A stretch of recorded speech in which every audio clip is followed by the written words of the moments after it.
Apago el Sergio, celu. Sergio para Combate Práctico con el periodista y buen amigo Javier Orué. Javier Orué es un periodista de artes marciales que tiene muchísima experiencia y muchísimos contactos en el ámbito marcial, el cual tiene muchos años de estudio y nos puede ayudar un poquito a entender la evolución y migración de las artes marciales hacia el occidente, y por eso le pedí amablemente que me ayudara con esta entrevista. ¿Cómo estás, Javier? ¿Cómo te encuentras? ¿Cómo estás, Sergio? Acá, bueno, ¿todo bien? Como bien sabés, estamos todos encerrados con el tema de este bendito del coronavirus. Exacto. Desconozco cómo será acá, allá en Estados Unidos. Acá en Argentina, vos sabés que hay una gran tendencia, bueno, a dar clases por videoconferencia, Sí. y hay un gran problema de miedo al futuro, ¿viste? Acá se habla en Argentina de que hasta agosto la cosa va a estar bastante pesada. Y hay gimnasios que ya tienden a cerrar, desgraciadamente, porque no pueden soportar No pueden soportar. parate. Y lo que noto que muchos colegas tuyos, profesores, necesitan hoy por hoy contención. Cuando hablas en privado con ellos, la depresión es muy grande. Sí, O sea, se está pasando un periodo muy triste acá, ¿viste? sí. No, yo creo que a nivel mundial, aquí en Estados Unidos también está igual. Yo creo que los gobiernos no han actuado como se debe. No creo que hayan actuado como se debe. Por ejemplo, acá en Estados Unidos hay una cosa que todo el mundo vive al día a la hora de pagar las rentas, y los biles de la renta han seguido llegando. Y entonces a uno no le está entrando dinero, no le está entrando fuente de ingreso, y entonces cuando te entra la renta de la casa y te entra la renta de una escuela en cual tú decides, obviamente, tu hogar. Entonces sí, lo que está diciendo está sucediendo acá también, está bien feo. Vamos a ver qué sucede. Yo quería decirle a mi audiencia que el tema de hoy es un tema muy amplio y muy bonito, que información que se va a dar acá es oro puro, que por favor escuchen con atención. Espero estar a la altura Yo de creo que tus sí, mucho más. exigencias. No, yo creo que sí, mucho más. Entonces, Javier, cuéntanos un poquito de la evolución, digamos, de las artes marciales, de ese cambio que hubo del antiguo Japón al Japón moderno, lo que se puede haber perdido, no perdido, y de la, ¿cómo explicar? Traspaso, evolución, mudanza hacia el occidente. Te cedo la palabra para que nos cuentes un poquito lo que conoces y has investigado del tema. Mira, cuando amigos preguntan ciertas curiosidades que tienen sobre la historia de las artes marciales, primero pregunto si la querés la versión edulcorada o la versión real.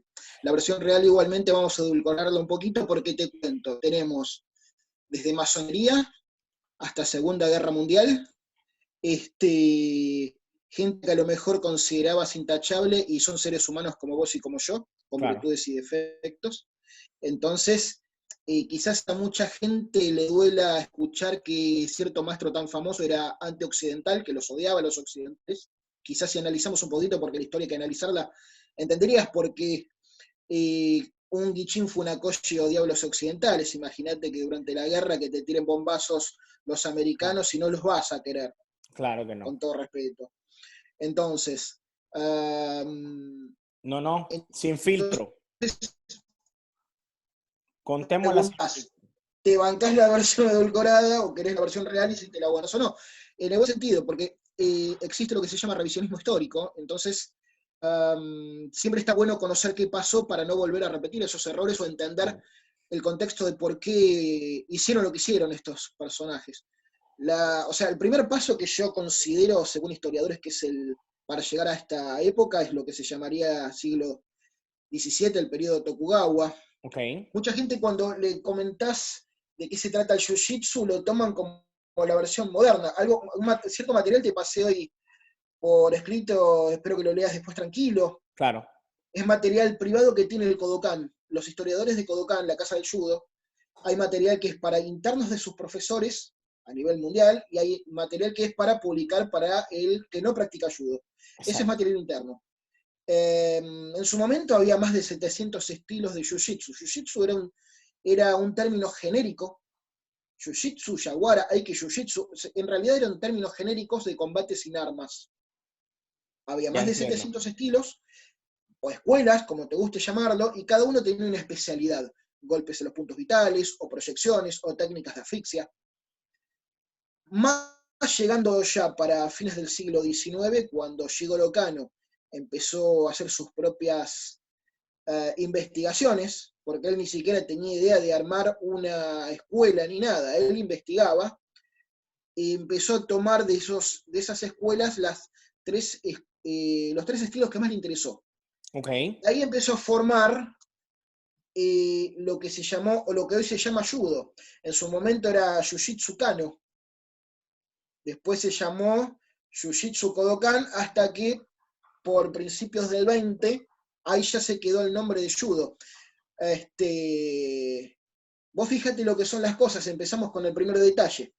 Jigoro Kano fue muy importante para ayudar a las diferentes escuelas, como karate, como Sí. aikido, a enseñarle a administrarse. Les enseñó primero el sistema de graduaciones, cómo formar sus escuelas. Le mandó alumnos propios a Ueshiba o al mismo Funakoshi para que ellos en Japón tuvieran asistentes formados que los asistan en sus trabajos en la difusión de lo que sería el budo moderno. Ok. ¿Y qué pasó? De ahí fue que le hicieron entender a Kano, vio que el potencial que tenía el judo para lo que sería mostrar por medio del judo, mostrar la cultura japonesa al resto del mundo. No hablemos solo de Occidente, el mundo. Entonces, por un lado tenemos formalmente que el judo fue el primer arte marcial a nivel mundial, llamarlo en su momento jiu-jitsu, llamarlo en su momento después judo, porque hay un debate, ¿cómo lo llamamos a principios de 1900? Por ejemplo, en Estados Unidos llegó en 1903, Argentina Ok. en 1906, pero se debate, judo o jiu-jitsu, ¿cómo lo llamamos? Y la verdad, llámalo como quiera. Cuestión, por un lado, Kano era un maestro de escuela, era formado como docente, pero por otro lado tenía muchos contactos. Él era masón. Oh, ese dato es importante para que la gente escuche y entienda cómo se manejan las esferas de poder. Sigamos. Va a ser como ciertos lugares fuertes, o sea, no sé si me estás viendo porque acá dice No, interruption. sí, sí te Yo estoy, sigo, vos sí, cualquier sí, cosa chifla. sí, no, sí Bien, te escucho bien. vamos a partir de esa base. Un lugar muy importante donde está muy metida la masonería en lo que es a nivel social es Francia. Anoten Francia. ¿Sí? Ok. Porque Francia, por medio de Francia, entró la mayoría de las artes marciales japonesas. ¿Sí? Wow. No nos adelantemos. Entonces, la meta de Jigoro Kano era mostrarlo a nivel mundial y después empezar a hacer todos los trámites necesarios para entrar en los Juegos Olímpicos. ¿Sí? Ok. El presidente de los Juegos Olímpicos en ese momento era masón. Roosevelt, el presidente, que fue el primer presidente que recibió en 1903 una exhibición de judo, era masón. Ese dato es importante, escuchen. Bien. Entonces, entre ellos se fueron ayudando para empezar con el judo. Por otro lado, de manera paralela, aunque sea de manera más cerrada, tenías, por ejemplo, en Estados Unidos, fines del 1800 y principios de 1900, los ingleses empezaron, a pedido del gobierno, a armar los primeros ferrocarriles. La mano de obra barata eran los chinos. Los Claro. chinos llevaron su cultura, pero era muy cerrado. Recién por el fines del 50-60 empezaron a abrirse. ¿Sí? Acá, por ejemplo, en Argentina, de manera cerrada, teníamos los diferentes, o sea, acá se llaman sociedades de fomento, se llaman a que los diferentes extranjeros se juntaban con la gente de su comunidad y promovían su propia cultura, entre ellos grupos cerrados. Los Claro. japoneses, por ejemplo, de manera privada, ya en el 1900 tengo fotografías al respecto, y algún equipo por ahí tiene de kendo. Enseñaban y entrenaban Sí. kendo, eran 4 o 5 japoneses, y el sumo. Estados Unidos era lo mismo. Pasa que era cerrado. Estamos hablando que recién, por los 50 se empezó a abrir, y vamos a decirlo por qué. ¿Por qué? Segunda Guerra Mundial, termina la guerra, empiezan y están las bases aéreas en Estados Unidos y Corea. ¿Sí? Perdón que me pica la No, está nariz. bien. Entonces, ¿qué ocurre? Las artes marciales estaban prohibidas su entrenamiento, pero había un americano, Mel Bruno, que era profesor de judo y con muchos contactos a nivel gubernamental, donde habló con un general Curtis de apellido que estaba al frente ahí de todo lo que era Asia, y organizó por medio de una llegada a Shigeru Kano unas demostraciones en las diferentes bases aéreas de judo, de karate y de aikido. Ok. Donde no era una simple pavada de te tiro y nada más. Venían las moles así, americanas, y tiralas, voltealas, noquealas. No era una Claro. pavada. Y acordate que en esa época, por el tema diferente de alimentación en esa época, estamos hablando que los japoneses eran poco menos que pigmeos. Yo era gigante, lo de ellos me dio 1,60 m. Entonces, cuando vieron que entraron a voltear muñecos, dijeron, esto está bueno. Por un lado, a los norteamericanos les gustó como actividad física. Por otro lado, los japoneses vieron que era una manera de, primero, lograr que se permita el entrenamiento, y segundo, era una forma de entrar en Occidente. Claro. Era, o sea, perdiste la guerra bélica, pero seguiste con la guerra cultural. Exacto. Un plan muy Entonces, inteligente. yo te doy un ejemplo, paréntesis. Yo tuve mucha relación con el ex embajador de Japón en Argentina, ahora hay otro. Ok. Tenía muy buen trato porque él es judoka, un hombre muy grande, y se dio que tuvimos muchas charlas en privadas. Entonces él contaba, por ejemplo, si nos limitamos a la embajada de Japón, pero la embajada de Corea es parecida. Vos, con el pretexto de judo, karate, bonsai, manga o anime, primero empezaste, copás y te enganchás con estudiar el idioma japonés. ¿Qué es la segunda que querés hacer? Conocer Japón. Exacto. ¿Y qué haces en Japón? Turismo. Con el turismo, ¿qué haces? Consumís. Consumís. Entonces son las zanahorias, primero para que vos tengas su propia cultura. Es una manera de llevarte a su cultura. Y segundo, para llevarte a que vos consumas. Entonces vos, sobreentiendo que en Estados Unidos pasará lo mismo, Exacto. vas a la embajada de Japón en el departamento de cultura y vos querés, o sea, o por tu federación o por la embajada, que la embajada va a ir a tu federación igual, Ok. hay de beca, media beca, qué propuestas. Entonces, la embajada, en base a tu currículum, te promueve diferentes propuestas para que vos puedas ir a Japón a entrenar. Claro. Entonces vas a consumir. ¿Me explico? Sí, está clarito, clarito, Vas a clarito. entrenar, vas a comer, no vas a poder volver sin nada para Genen porque si no te acogota, y así Exacto. sucesivamente. Entonces vos Exacto. llegaste a un momento que consumiste. Exacto. Entonces, vos fíjate, te repito, todo tiene que ver con todo, vamos anotando, ¿sí? Vamos evolucionando. Entonces, el primer maestro que vino que fue por su cuenta a Estados Unidos fue Robert Trías, te sonará el nombre de Robert Trías. Sí. Bien, Robert Trías, para que la gente no sabe, fue el primer profesor de, llamémosle, karate en Estados Unidos en el año 1946. Él tuvo una historia más paralela. Digamos, fue el primero que promovió los torneos abiertos de artes marciales. Creó la United States Karate Association, que ya hoy formalmente no existe. De sus torneos, que eran torneos abiertos, se hicieron famosos Bill Wallace, Mike Stone, Chuck Norris. Bruce Lee iba a hacer exhibiciones ahí. Cuando uno ve en películas que Bruce Lee hace exhibiciones, eran los torneos, generalmente eran los torneos de Robert Trías. Y por medio de Robert Trías empezó a nacer lo que se llamarán en Estados Unidos, y de ahí mucho, más que nada en América, no tanto en Europa, las primeras escuelas libres de artes marciales. Correcto. Que eso es un tema para debatir en otro momento, que también es un tema interesante. Yo, Sí. particularmente, según el caso, estoy muy de acuerdo si hay gente que necesita hacer su escuela libre.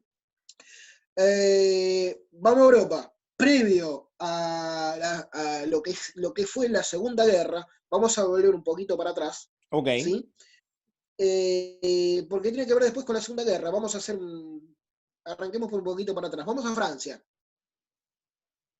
Hay algo muy interesante en Francia, que es una disputa que hay entre los practicantes de Sabat Ok. y los practicantes de judo. ¿Y cuál es esa disputa? Vamos a contar qué pasa. Los practicantes de el Sabbat se empezó a hacer conocido en Francia por medio del puerto de Marsella, donde los marineros empezaban a agarrarse a piñas, a trompadas con diferentes extranjeros. Y de ahí salían estrategias, mañas. Al principio la Sabbat era eso. ¿Qué hago si me ataca? Yo me corro, me agacho, lo tiro, ponele. Claro. Cierta gente allegada a Napoleón Bonaparte fueron los primeros que esquematizaron, dieron un matiz a los primeros inicios de la Sabbat y lo llevaron, por supuesto, a las Fuerzas Armadas de Napoleón Bonaparte, quienes fueron los primeros que usaron la Sabbat. Cuando las Fuerzas Armadas de Napoleón se disolvieron, muchos de ellos empezaron a enseñar esto a los civiles y ahí empezó a formarse lo que hoy conocemos como Sabbat, ¿sí? En cambios. Pero ¿qué pasa? Ellos tienen el orgullo de haber librado batallas en favor de Francia. Durante la Segunda Guerra, cuando cayó Francia en manos de los alemanes, habrá sabido que Hitler incluso se dio el gusto de entrar por la Champs-Élysées con todos su séquito. Sí, exacto. Los que lideraron la resistencia fueron los profesores de judo de la época. Ya. No había armas, no había nada. ¿Qué hacían? ¿Qué hacían? Estaban diseñados por todos lados en las guardias alemanes. En la oscuridad, desde la noche, fíjate qué nivel que era, te iban por atrás y te rompían el cuello y aparecían rotos al otro día, con el cuello roto, los soldados alemanes. Y eso es lo que se cuenta, y te digo más, la Federación Francesa de Judo está haciendo un documental sobre ese tema. Sería muy interesante. Fíjate qué nivel que había, que te enseñaban a romper cuello y salir corriendo, era por asalto. Esa era la forma que tenían ellos de buscar, aunque sea de manera pequeña, sabotear a los alemanes que estaban ahí. Era pequeño, chiquito, pero era Claro, una forma de defenderse. exacto. Entonces, ¿qué pasa? ¿Cuál era el protocolo a seguir por los nazis? Había tanto miedo por esta gente que el protocolo decía, bueno, generalmente, hay alguien sospechoso, lo que sea, lo llevas al cuartel, se lo interroga y vemos qué se hace, que generalmente los nazis un corchazo y chau. Lo que hacían ellos era, le tenían tanto miedo que el protocolo era, si atrapan a uno de estos, lo matan en el momento. Ese era el miedo que se les tenía. Wow. Al punto tal que ya no hacían guardia solos, siempre hacían guardia de a dos y mirándose mutuamente. Para ver las espaldas si venía alguien. Exacto, porque si estabas solo, sabías que en cualquier momento de la noche venían por atrás y te rompían. Esa era la velocidad que tenían.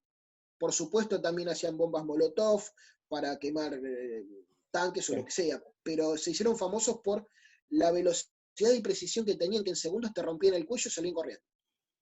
Entonces, está la disputa hoy y los recelos entre los sabateri y los judokas franceses, porque los judokas franceses dicen, mientras ustedes durante la Segunda Guerra muchos perecieron o se escondieron, nosotros defendimos al pueblo francés. Bien, te cuento otra.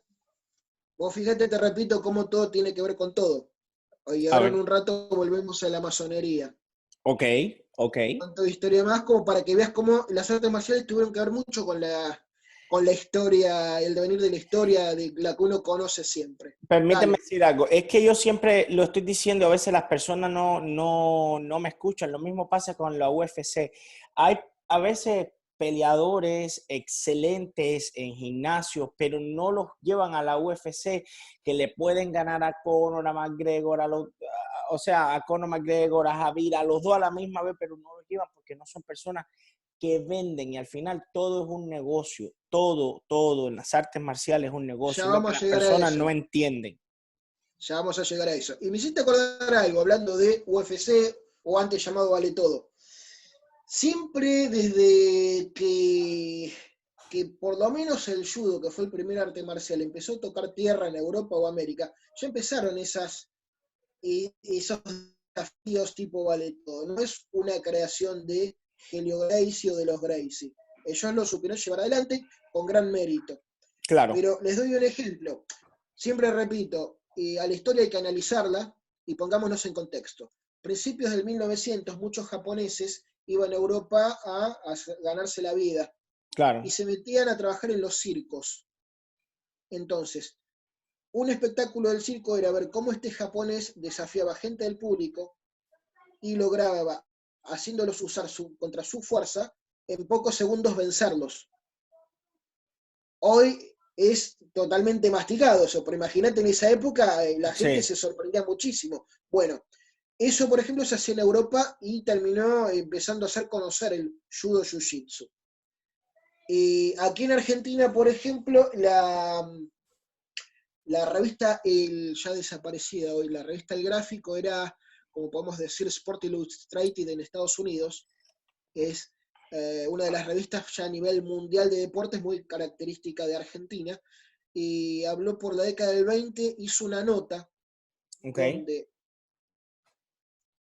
un boxeador se enfrentó con un profesor de Jiu-Jitsu que entrenaba las fuerzas militares de aquí, boxeador con un golpe. Ya podemos hablar de que ya en ese momento existía lo que hoy se conoce como Vale Todo o UFC. Ok.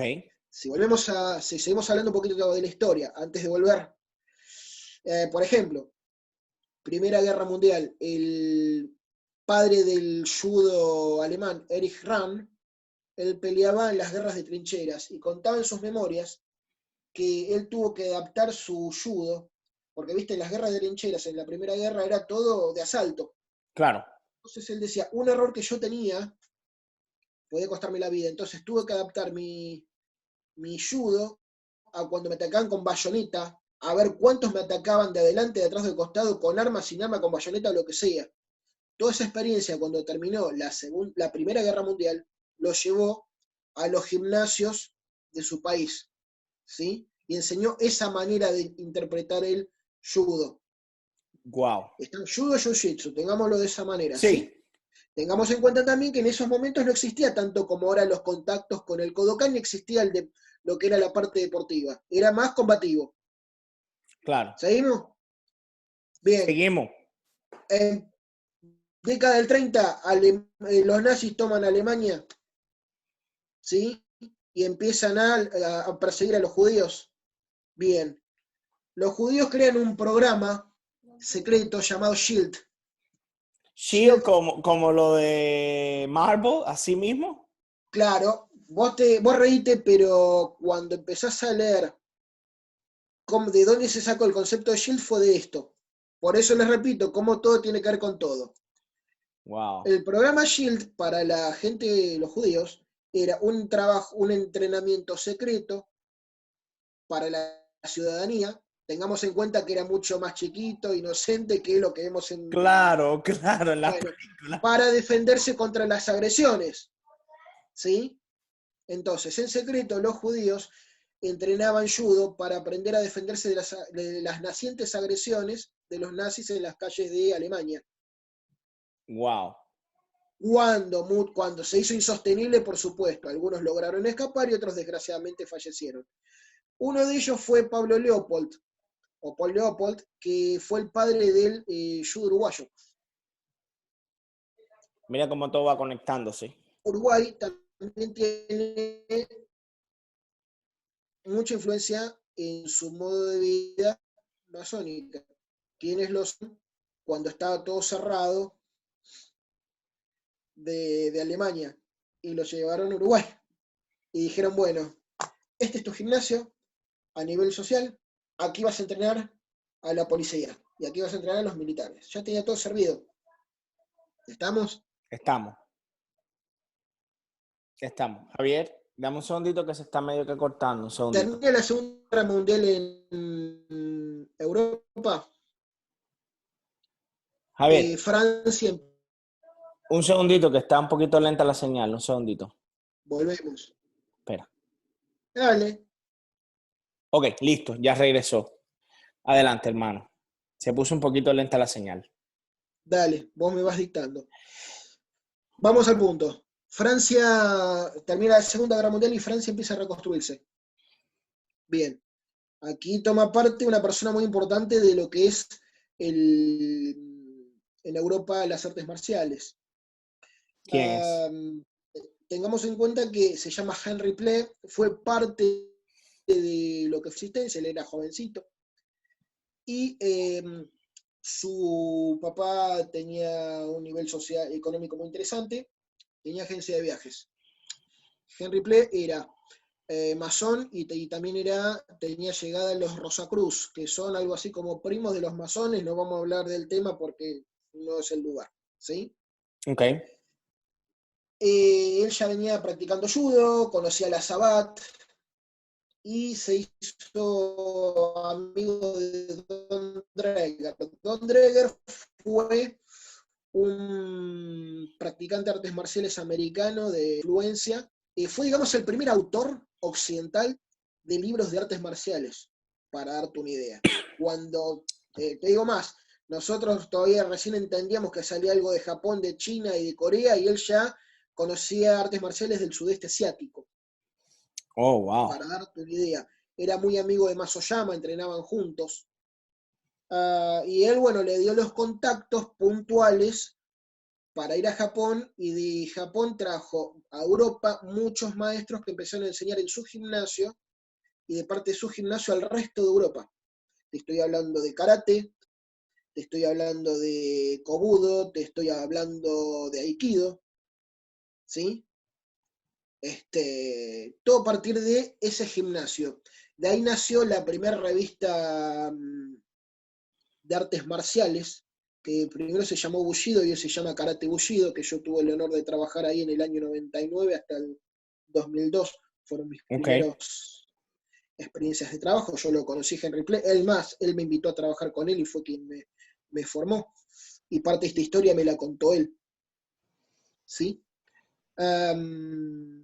Sigo. Sí. Entonces, empezó a salir por todo lo que es el resto del mundo y a Occidente, a Francia, perdón, a Europa por medio de Francia. ¿Sí? Ujú. Por otro lado, bueno, cuando empezó a caminar un poquito esto, limitémonos a Europa por el momento, empezaron los primeros torneos. Ok. Hagamos un paréntesis acá, volvamos a las bases aéreas. Para los americanos se entendían que eran artes guerreras y no tenían ganas de que esta gente se le retobe, porque veían que eran picantes, ¿viste? Hablando en argentino, eran pesados, Eran peleaban, duros. veían que eran chiquititos y peleaban. Entonces, ¿cómo hacíamos? Dijeron ellos para convencerlos de que no somos nada más que peleadores. Hicieron hincapié en el concepto de budo. Eh, no, esto no son artes guerreras, sino que lo hacemos para superación personal, tiene toda una Oh. filosofía, lo que en marketing se llama packaging. ¿Estamos?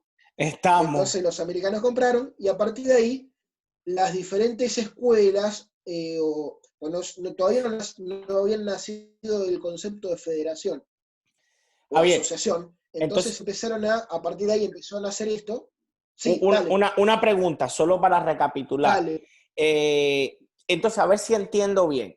Cuando los japoneses empezaron a esparcir sus artes marciales, resumiéndolo, no solo las estaban vendiendo como un arte marcial, sino las estaban vendiendo también como un modo de vida porque el interés era exportarlo y en este caso se lo vendieron también con, ¿cómo decir?, con el budo atrás como filosofía, como para Es que era, disfrazarlo. era una manera de que acepten de que esto se pueda practicar y difundir. Porque Ya, los americanos dijeron, esto simplemente es un método de combate. Y le dijeron, no, esto es otra cosa. ya, Más allá del método de combate, son una filosofía de vida, de autodescubrimiento, bla, bla, bla. ya, A entendido. partir de ahí, bueno, cuando las fronteras se abrieron y las nacientes entidades de karate, de aikido, judo, también empezaron a mandar diferentes maestros al resto del mundo. Le daban dinero Ok, y mandaban a esos maestros a diferentes países. Ocurrió en Estados Unidos, en Argentina, en diferentes lugares de Europa, Brasil, por ejemplo. ok, Y nosotros en Argentina tuvimos, por ejemplo, más maestros de karate okinawense que de karate japonés, para dar una idea, ¿sí? ya. Yo tengo entendido que en el caso de Estados Unidos se dieron las dos cosas. O sea, hubo mucho de todo, Sí, tengo entendido. sí, había Um, una mezcla.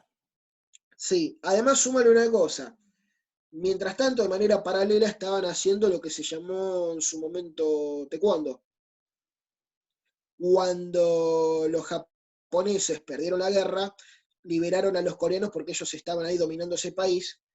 En ese momento, lo que se entrenaba en secreto salió a la luz y eran simplemente, no tenían nombre, no tenían programa, nada. Era una serie de técnicas entrenándose. Ya. El gobierno dijo, bueno, entre muchas cosas culturales, vamos a empezar a ordenar nuestras artes marciales. Para el gobierno o la cultura, los historiadores, el taekwondo tiene tres protagonistas principales. Lee Won-kook, Myung-kim y Choi Hong-hee. Ok. Lee Won-kook fue el que creó el primer Kwan, que con el tiempo empezó a ser parte de lo que se llamó taekwondo, que es Chun Do Kwan. Se considera el primer maestro profesor, ¿sí? Myung-kim fue el político que logró llevar el taekwondo a los Juegos Olímpicos. Y Choi Hong-hee todos sabemos que creó una corriente muy importante que se llama hoy ITF. ITF. Mal dicho que es el fundador, y no es por ser malo con él. Él fue parte de un equipo y la cara visible. Era él. Sí, era él era la cara visible. Cuando hubo problemas de Estado, donde qué sé yo, capaz que quisiste colaborar con un golpe de Estado, no lo sé, no me acuerdo, entonces te tuviste que ir. ¿Sí? Entonces, repito, estamos hablando, yo sugiero lo siguiente cuando quieran informarse sobre lo que es lo que es el taekwondo. Yo sugiero que lean a un autor que se llama Alec Gillis, para mí uno Ok. de los mejores autores de lo que habla de lo que es la interna del taekwondo, donde te cuenta que las internas con la CIA, la secta Moon, y un montón de cosas más que tienen que ver con el taekwondo, y yo no dije nada. Entonces, repito, Alec Gillis, léanlo, búsquenlo, y se le van a parar los pelos. Las artes marciales no empiezan y terminan en un gimnasio. Tienen mucho que ver porque no por nada las artes marciales mueven tanta gente y mueven tanto dinero. No es Claro. gratuito. Tampoco está mal que las practique, solamente digo. A ver, vamos a hablar de lo que se llama en Estados Unidos soccer, aquí fútbol. Ok. Jugar al fútbol es muy inocente y está muy lindo. Y para nuestro lado está muy lindo. Para un futbolista es un medio de vida. Claro. Para otra gente hay otros intereses y le dicen fútbol. Claro. ¿Sí? Y ya está. ¿Estamos? Sí. Entonces, Javier, sigo. Sí, una pregunta antes que continúes. No quiero indagar mucho en esta pregunta, pero no me basado por lo que metas en estás... problemas. No, es sencilla, es sencilla. Que después el problema lo tengo yo. No, Dale. es sencillo. La pregunta que te tengo es, las artes marciales, según lo que yo he investigado, a principio no fueron ni siquiera para la defensa, ni para un tema de fitness, ni para un tema de estar mejor físicamente. Fueron un poquito más guerreras, ¿ok? Claro. Después, la gente que vieron que servían para que los desbarataran, dijeron, tenemos que aprender eso para defendernos. Entonces, según mi investigación, los valores de ser mejor, digamos, por la onda Por eso te digo, japonesa, se vendió de esa manera, ya. a partir de las bases americanas. Pero es lo que yo siempre he dicho, Después nunca fue para las eso. vendieron así. Perfecto. Tomarlo como que se van adaptando a las épocas. Claro, Si querés tomarlo de esa manera, que me parece lo más realista, vamos adaptando una actividad de las épocas, acorde a lo que el ciudadano de cierta década necesita, se lo vamos proveyendo. Hoy por hoy, te repito, para una embajada es parte de ayudar a que la gente viaje a Japón y consuma. y consuman un Punto. negocio. Vamos a la parte de... Sí, a ver, ¿cómo te lo puedo explicar? Para hablar de ciertos trasfondos. Ok, Eh, Marius Visser es el presidente de la Federación Internacional de Judo. ok. Es del palo de Putin. No te Ya. rías. No, es que ya, Entonces, es que está muy claro todo. Yo me río yo porque te hago sé que una hay personas pregunta. que no lo van a entender. No, yo te hago una pregunta. Adelante. Y, a ver, vamos a analizar, muchachos, que acá hay gente inteligente. Yo te hago una pregunta. Si vos ves un torneo internacional de judo, los árbitros de cierto ranking tienen todo pago para ir a arbitrar en los mundiales, ponele. Claro, Bien. Vos más o menos ves oficialmente a nivel sponsor que entra. claro, Bien. Ellos van a hoteles 5 estrellas y 7 también con un negro con la pantalla así. correcto, que eso vale O sea, mucho dinero. vamos a hacer de cuenta. Sergio va a ser árbitro del Mundial de Judo. Te pago el pasaje, la estadía, un dinerillo. ¿De dónde sale eso? Está más que claro. Ahora, yo te hago una pregunta. Tu deporte siempre fue el judo en los Juegos Olímpicos. Ajá. Bien. Vos imaginate un Juego Olímpico donde siempre fueron, la gente de los Juegos Olímpicos fueron muy prolijos para moverse, en líneas generales prolijos, ¿sí?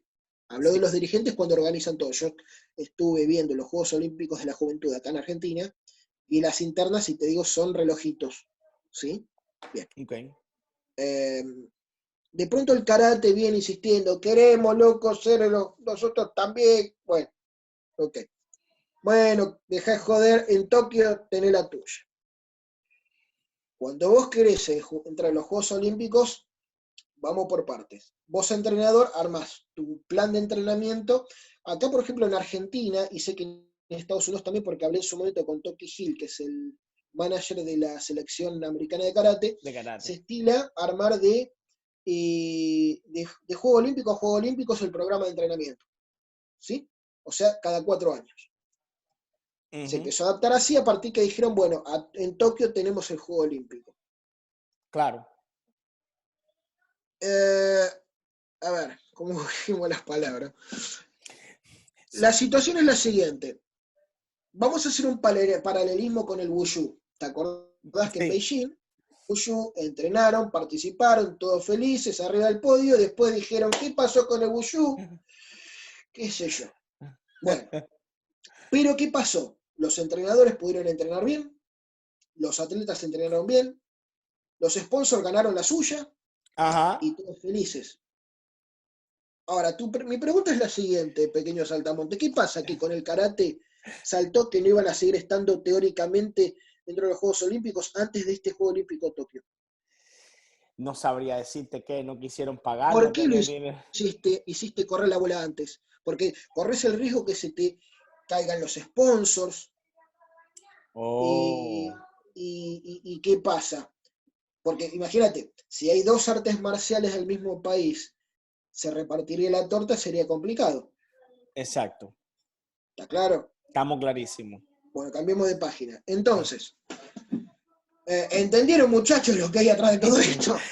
Espero que sí, espero que sí. Si no vamos a tener que explicarle. Yo le explico un poquito en la sesión de los comentarios. Eh, Imagínate lo siguiente, o sea, vamos de a poco. ¿Cómo fue creciendo todo esto? Los japoneses, limitémonos siempre, los japoneses dominaban el judo, los mundiales. ¿Cómo puede ser que venga un holandés, Anton Gessing, y les gane un primer mundial? Lo odiaban. Ahí empezó. Después vino Ruska, otro holandés. Después vino un inglés. Y así se fue. Empezaron a crear más categorías, porque si no dominamos esta categoría, que hay 2 o 3 categorías, hagamos 7 u 8. Y los occidentales siguieron creciendo. Entonces, ¿qué pasó? Creció el judo a nivel mundial. Pero los japoneses empezaron a perder su supremacía. Sumale en los 70 que los soviéticos, con sus programas de entrenamiento, metieron gente a la cabeza con Shota Chochosvili, que fue el gran judoka soviético. Ujú. Y ahí nace la fama del sambo. El sambo tenía mucho que ver con el reglamento olímpico en ese momento de judo, porque todas las maniobras nacían y terminaban desde tomar el cinturón. Entonces muchos, entre el entrenamiento físico que tenían, más tomar ideas del sambo, Los rusos ganaban, pero como nada. Hasta que, bueno, hubo un tema y dijeron, bueno, cambiemos las reglas en su momento. El mismo problema hubo cuando en el 70 se hace el primer mundial de karate en Tokio, ganan los japoneses caminando. Okay. Al mundial siguiente se hace en París y con Dominique Valera y compañía, a nivel equipo ganan ellos. Se armó otra pelotera donde empezaron a los siguientes mundiales a boicotearlos y qué sé yo, hasta que los occidentales inteligentemente empiezan a tomar lugares de poder en las federaciones. Por eso, como siempre se decía, si vos te pones a leer prensa de la época, las quejas eran: los japoneses y los coreanos nos tienen de idiotas, hacen la que quieren, nos ponen los árbitros, nos roban siempre, los dirigentes que son ellos hacen la que quieren con nosotros. Gracias a eso, empezó a haber cierta, ¿viste?, balanza a favor de Occidente. ¿Sí? Entonces, bueno, empezó a manejarse de esa manera. Si tenés alguna pregunta. No, yo lo que quería contar algo que sucedió en Cuba con respecto al judo, porque mi hermano Sándor era del equipo nacional de lucha y él estaba preparándose en el entonces para, supuestamente iba a ir a las Olimpiadas de Sydney. Creo que en esa fue la que participó y cogió bronce este chico Romero, que es un buen amigo de acá. Cuba tiene, vos reíte, pero Cuba tiene el mejor entrenador occidental de judo de la historia, Rolando Beitía.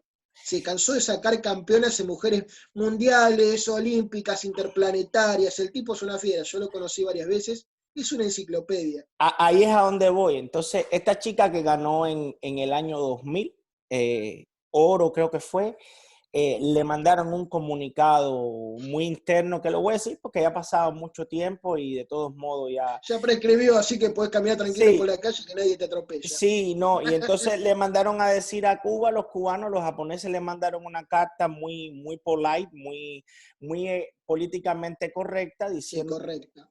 que recordaran que ellos eran los padres del judo y que es posible que si los cubanos seguían ganando y a ese nivel y con tanta ferocidad, no necesitarían más el apoyo de Japón en el judo, ya que el judo en Cuba, como bien tú sabes, y las artes marciales están controladas muchas por el gobierno, y entonces el gobierno tiene negocio con estos países y manda judocas a Japón, y para los cubanos en un país así es muy importante viajar y trae japoneses a la isla y trae chinos y viceversa. Por eso lo invitaron a retirarse a Beitía, porque como él ya está grande, le dijeron, ¿por qué no te retirás? Sí, más o menos te lo hacen, Sí. se sientan al lado tuyo con una pistola y te dicen es momento que te retires y a las muchachas le dicen en la próxima Olimpiada, si es que vas, bronce es donde puedes llegar porque los japoneses están molestos, entonces por ahí más o menos voy. Era lo único que quería decir.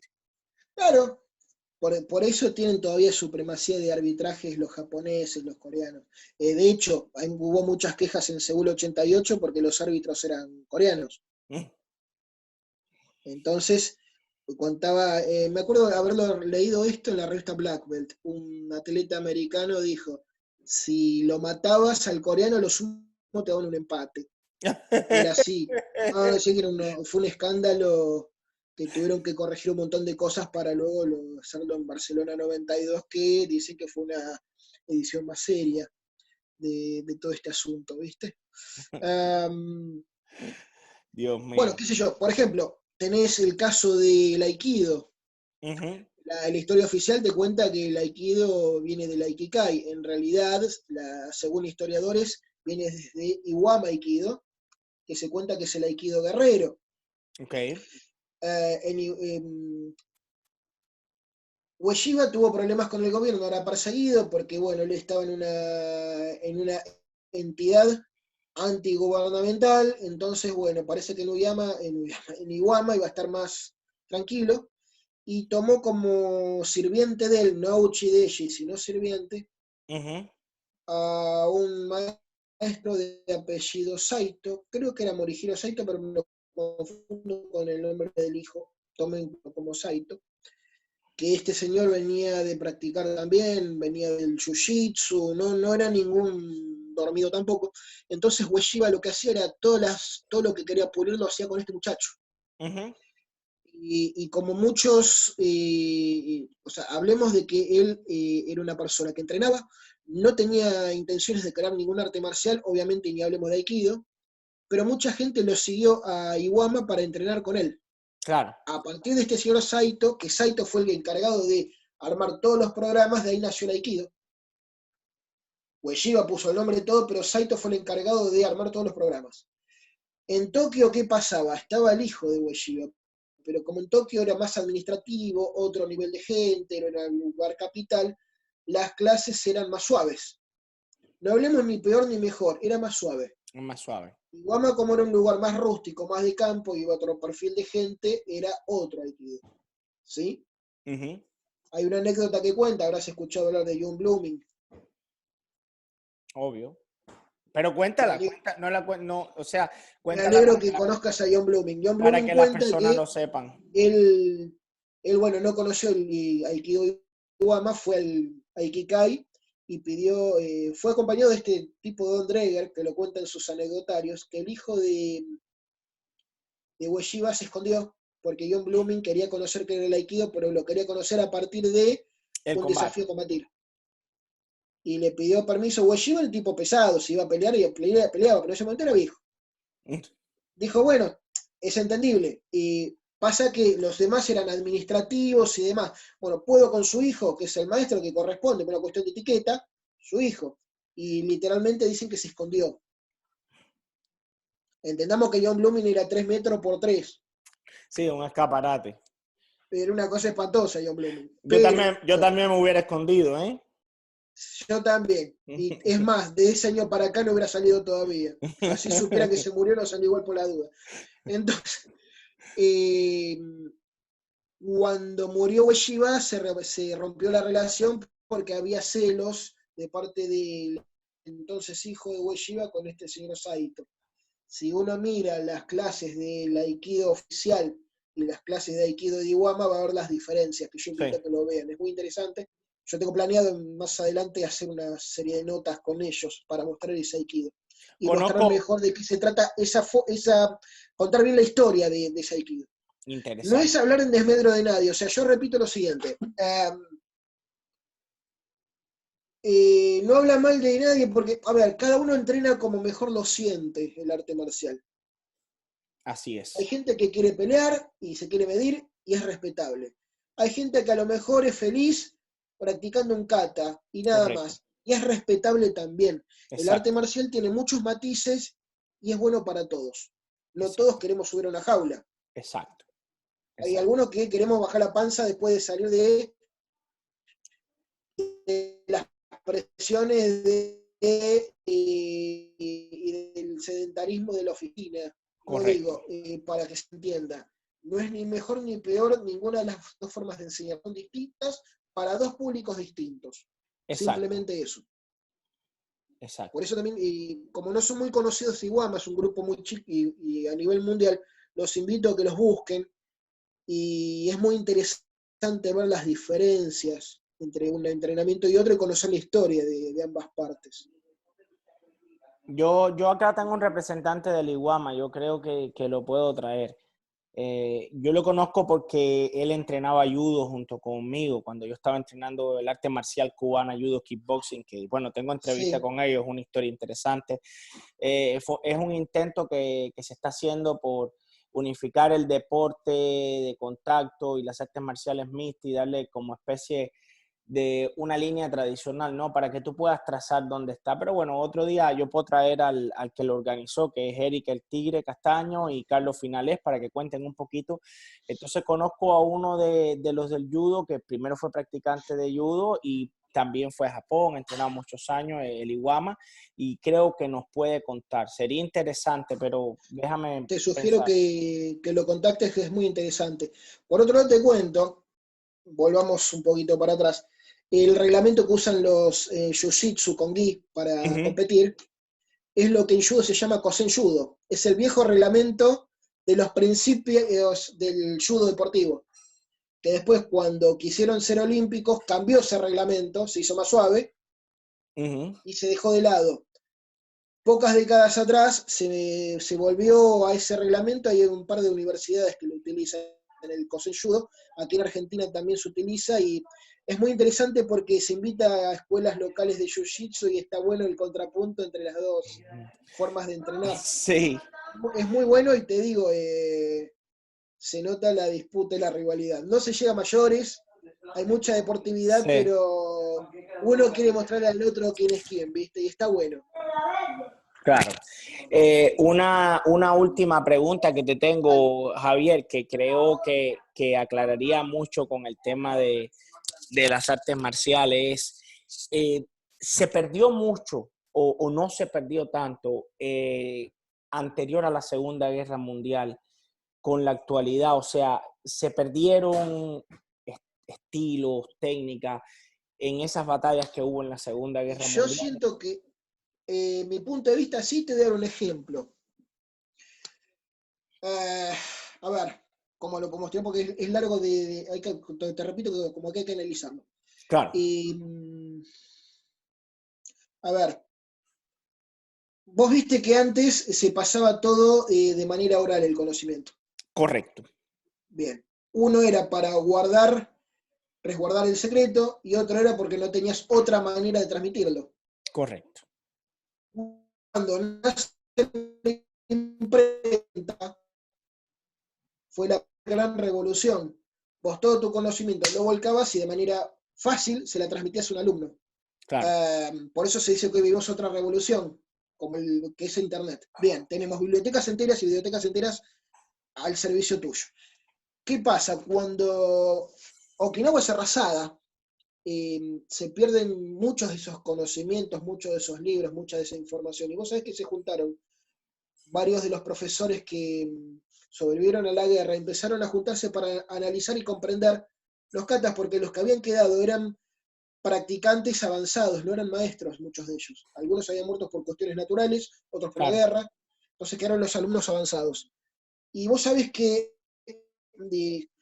como todo tiene un punto en común, o sea, muchos dicen, no, es primo del judo, el jiu-jitsu, el hapkido y tal cosa. Bueno, el karate también. Hay movimientos de los kata que tienen lucha en piso, y mucha gente no lo sabía. Entonces, ¿qué pasa? Mucho de ese trabajo, desgraciadamente, por un lado la guerra se perdió, otros por desconocimiento, porque quizás el movimiento lo tengas y no lo comprendas, y también se perdió, y otro por el exceso de deportividad, que también hace que se pierda la forma de entrenar. Algunos dicen que se adapta. Yo no estoy seguro si la palabra justa sería adaptarse. Sí siento que igual que vos que se perdió.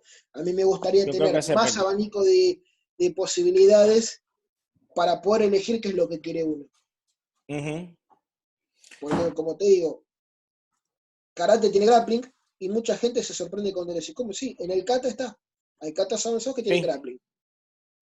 Bueno, el estilo que yo practiqué y lo invito a las personas que lo busquen, fue de Josu Ikeda, el que lo fundó. Entonces en Cuba nosotros le decíamos uno de sus apellidos, que era Yoshimon. Él dijo que quería que se conociera como su apellido Yoshimon, pero era una variante de Chorin Ryu. Entonces cuando él fue a Cuba, que hay una disputa muy interesante, fue muchas veces a Cuba, pero hay una disputa interesante que después voy a contar, o traigo a alguien porque tiene que ver con hace 2 o 3 años atrás, que hubo una discusión entre los cubanos y los japoneses por un punto ahí que hubo mala información. Raúl Rizzo, que fue el que supuestamente quería hacerse el padre del karate en Cuba. Pero bueno, cuando el tipo empieza a hacer las catas en Cuba y en exhibiciones mundiales, tiraba a la gente para el piso y le empieza a dar pateos desde el piso, hacerle llaves en los pies y la gente miraban así como algunos inclusive molestos y él se para y dice, esto es el verdadero karate, o sea, es arriba, al medio y abajo, fue lo que trató de explicarle y hubo gente que no lo entendía. Inclusive yo recuerdo, yo cuando estaba niño, adolescente, que iba aprendiendo karate, a mis maestros, había uno que se quejaba y decía, para tirarme en el piso, hacer eso del piso, para eso me meto a aprender lucha, me meto a aprender judo. Y entonces había otro que decía, no, porque la pelea puede que llegue al piso. Entonces el otro decía, sí, pero no entiendo por qué el gran maestro nos quiere poner esto en el karate, cuando realmente si yo domino bien la mawachi, la mayeri, el suki, no hay que llegar al piso. Entonces estaba en esa discusión quizá un poco tonta, pero yo creo que era un poco más desconocimiento de la época. El punto es que sí estaba, sí está, y hoy en día los videos están disponibles. Bueno, yo doy una idea. Yo cubriendo un maestro que yo, para uno de los lugares que trabajo es para la Embajada de Japón. Y cuando vienen maestros de allí, los tengo que cubrir yo. Y a mí me lo mostró esto un maestro japonés de karate Shotokan. Uh-huh. Uno tiene muchas veces la suerte de hablar en privado con ellos, a veces café de por medio, y uno puede hacer preguntas, ¿no? Y te enterás Perfecto. de ciertas cosas del detrás de escena. Esto no era un detrás de escena, pero él me contaba, y me lo mostró con un alumno de él, cómo ciertos katas avanzados tienen movimientos de grappling. Lucha, puntualmente lucha en piso. Claro. Pasa que dice la deportividad, la federación te dice, no lo enseñes, vamos más al combate al punto. Sí. Yo lo que hice, bueno, es una manera, hay mucho por contar, es ir y volver para tratar de unir hilos en la historia, porque como digo, todo tiene que ver con todo, y de manera apretada traté de contar como habíamos arreglado con Sergio la historia no edulcorada, que fue un poquito edulcorada, si no vamos todos presos, de Sí. la historia de las artes marciales a nivel mundial. Y te agradezco la invitación, siempre es muy ameno hablar con vos. Un gusto, Espero hermano. que a tu público le haya gustado. Yo espero que sí. Lo único que yo les digo a las personas que van a escuchar esta entrevista, escúchenla. Si quieren aprender realmente las artes marciales, escúchenla, bájenla, escúchenla de nuevo, pongan pausa, anoten un nombre, búsquenlo, porque creo que aquí se ha plasmado información que de una manera empírica o autodidacta, buscarla tú en internet, te va a tomar mucho tiempo y al final vas a estar leyendo lo que otros quisieron decirte, pero aquí un poquito Eh, se fue más allá de eso a testimonio. Entonces, aquí hay por una eso guía. repito, la historia hay que analizarla. Lean entre líneas, entiendan épocas, circunstancias. No lean nada más, analicen circunstancias. Exacto. Eh, y aparte hay otra cosa, y si se enojan, entiendan lo siguiente, cuando uno es periodista, y te voy a contar una anécdota, y Ok. terminamos si te parece bien, uno tiene que entender que va a haber gente que se va a enojar. Y Claro. si te enojas, perdés. Que es lo que a veces hablaba contigo, porque Sí, los youtubers son también, de alguna manera, periodistas. sí, El periodista es una mezcla de, tiene mucho de docente, y el youtuber es mezcla de docente y periodista. claro. Y a veces vas a decir cosas que a mucha gente no le guste, pero, pero uno cuando está en un medio tiene que jugársele y decir lo que siente. Por supuesto, con buena fe y siendo responsable de lo que va a decir. Y tenemos que Exactamente. entender que la gente se puede enojar. Y si te pone mal eso y habla mal de vos, uno se tiene que hacer cargo de lo que dice. Exacto. Exacto. Pasa por ahí. Entonces uno tiene que acostumbrarse que puede haber gente que se enoje.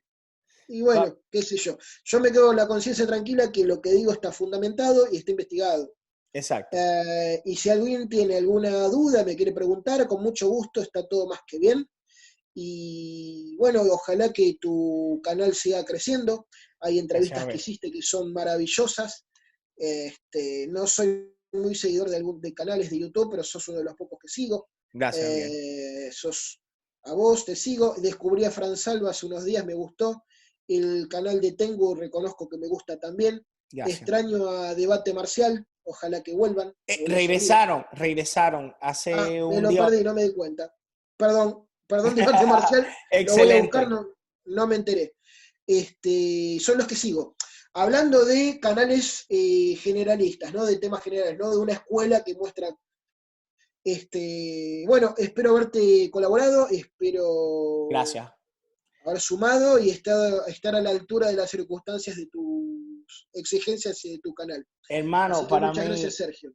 Para mí ha sido un gusto y ha sido tremenda entrevista. Voy a pararla aquí mismo, no te Dale, desconectes. Bueno, muchísimas gracias. Bueno, te llamo, dale. hermano.